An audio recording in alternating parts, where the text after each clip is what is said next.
Howdy Raiders, and welcome to the video. Today, I got some tips and tricks to make this game a little less annoying and a lot more enjoyable. So stick around. Let's get right into it. So, whenever you're loading into this game, you're inevitably going to get yourself kitted out, hop into a game, and then just get murked after upgrading a gun, and it's just going to be the most awful experience ever. What's the point of bringing everything in just to lose it all whenever it took me 4 hours to get all that stuff that I just brought into the game anyway? That's where the free loadout comes in. The free loadout is something that you can get whenever you go in any game. Just click free loadout. Easy peasy. Comes with a gun, random equipment for you to bring in. You'll get a bandage, shield recharger, you can get like a zip line, barricade.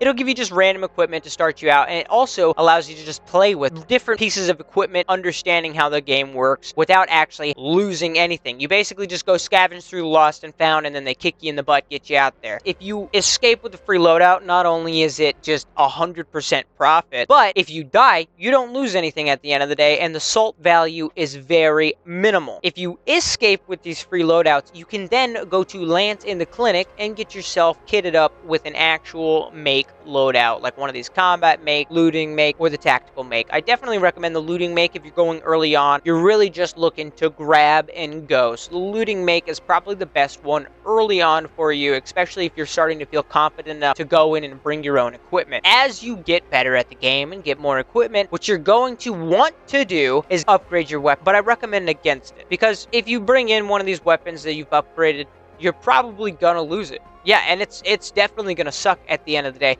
especially if you're running in with a basic shield, because if you're running in with a basic shield, you get shot by a bombardier, you're dead. That's it. You're dead. You're going to lose those weapons, and you're not really going to get a chance to actually use those weapons effectively as they're upgraded. So I don't necessarily think it's a good idea to waste your resources on these early games, because you're going to go through weapons just about as fast as you're going to go through any other resource in the game. They're expendable. Everything in the game is expendable, and you have to have that mindset, because sometimes you're going to take stuff in and you could be kitted out to the teeth, and then all of a sudden you accidentally trigger a matriarch and you just get murked, because that's just what happens. Sometimes that happens. It's okay. It's okay. No need to cry. Just pick yourself up by the bootstraps, grab another free loadout, and get back out there. A thing that I highly recommend every single ARC Raider does is you're going to want to go into your workshop, you're going to want to go on your workbench, you're going to want to click this level up button, and you're going to want to click track on every single bench. This will then, whenever you're scrolling through your inventory, looking at the massive amount of items that you have, and the limited amount of space, and deciding what you actually should get rid of and what you should keep, because of this little icon here in the corner. And I recommend going through and tracking items that you commonly craft, or something that you're looking for. That way, whenever you're in game and you have two guys off in the distance shooting at you after you've just taken down the Bastion, and you want to grab some stuff really quickly before you have to book it, you look at it and you see immediately, okay, this is good to take, this is good to take, fuck this,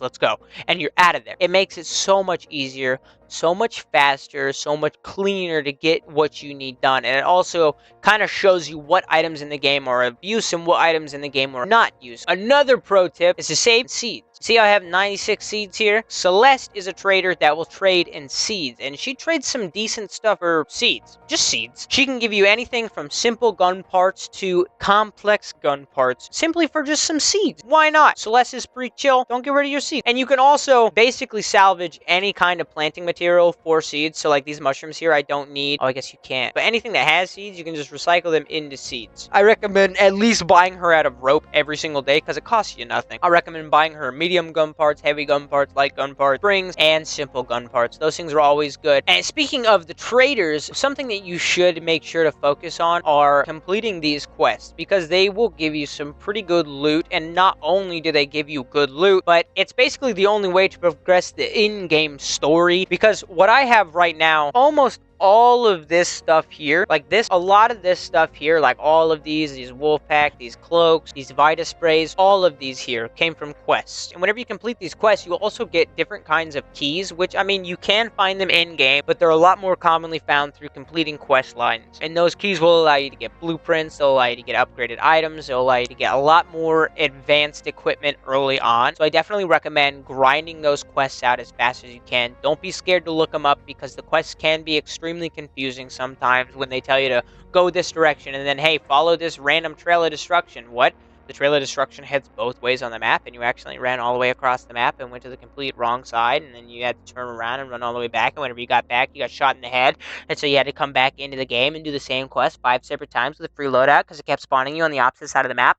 Yeah, it can definitely be frustrating sometimes, but I highly recommend doing the quest. It is well worth the headache. Something else you should focus on while you're doing these quests, expanding this inventory space. Now, it can get pretty expensive, but early on it's pretty cheap, and it's well worth it, because you can go from having anywhere from 100 slots to having probably upwards to 300 slots. Right now I'm at 232, and I don't find myself needing any more room, but if I want to expand, it's not even that expensive to expand. Not even that bad. I mean, it's only 130,000. The expanding the slots in your inventory allows you to have so much more stuff, and it is just entirely worth it. So I highly recommend doing that. Now that we've gotten through all of the inventory management and the general jargon of the game, there's a couple things that you should know, just like pro tip wise. So whenever you go to breach a door, you should know that there are 2 separate breach points on most doors. So you can either breach straight from the center of the door, or you can go to the very right or left side of the door and you can breach them from the side of the door. The difference in these breaches are basically nothing except for how far you can turn your camera angle. If you're running solos,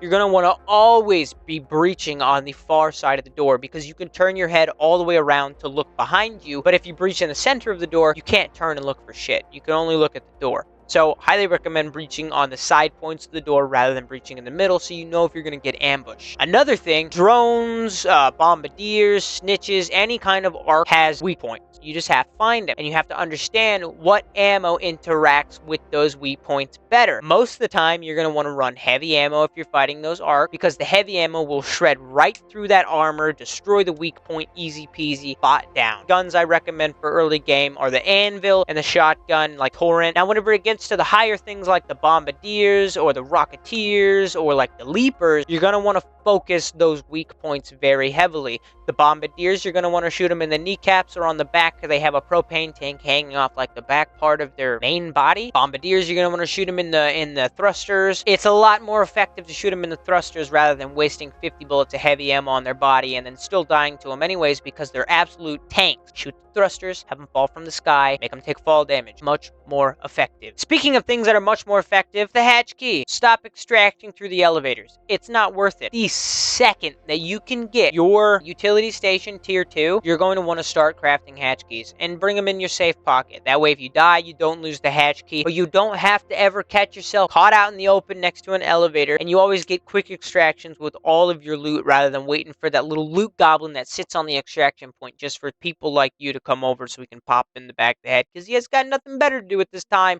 than sit down and shoot other people like it's some kind of a Call of Duty lobby. So I definitely recommend bringing hatch keys. They're super cheap to make. Get your utility station level 2. Easy peasy, you got a hatch key. Something else you should know. Whenever you're in game, there's going to be different things on the ground to loot, like husks, bombardier husks. Something that will often have high value loot are the probes, and those probes are sent directly from Ark to collect certain types of loot and then send them back up to the Ark ship so they can build more robots. They will all alert any kind of Ark within their radius. So if you go over to breach those probe sites, say a bombardier a little bit off in the distance, or a snitch, or a spotter, or even a leaper, they will be alerted. So you got to make sure that you are aware of your surroundings whenever interacting with these probes. Something that you can do, get your utility workbench up to tier 3, and you can craft them with advanced electrical components and speaker components. And then this basically acts as an invisibility cloak to all Ark drones. Lasts about 30 seconds, and it'll recharge over time if you just put it back in your pocket. The amount of times that a Pharaoh cloak has saved my life are countless. I highly recommend bringing these items into the game, and if you're scared to lose it because you only got one, that's what the safe pocket's for, baby. Make sure to throw that baby in your prison pocket. We all know what it's like to make it just to the elevator and then get shot by a rocketeer.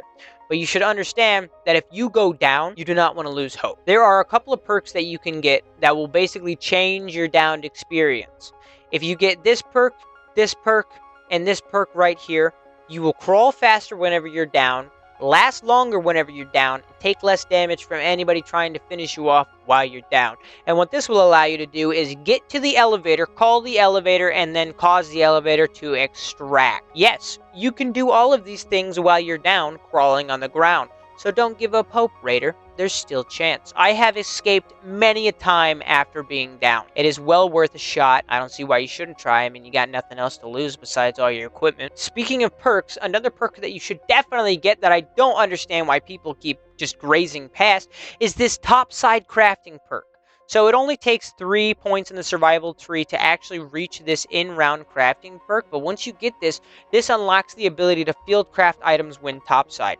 Meaning that if you run out of band-aids, all you need to do is grab some mullein, grab some cloth, make a band-aid, you're good. You run out of ammo, all you need to do is scavenge together some super hard to find universal chemicals, and some super hard to find metal scraps that you can literally get from shitting out if you're a high enough level breacher. And then boom, you have new ammo. Boom, you have new band-aids. Boom, you have new shield charger, and you don't have to sit down and waste all of your cloth trying to heal yourself with these little bits of cloth that do nothing, or trying to recharge your shield with these little arc cells that you get off the drones that basically do nothing.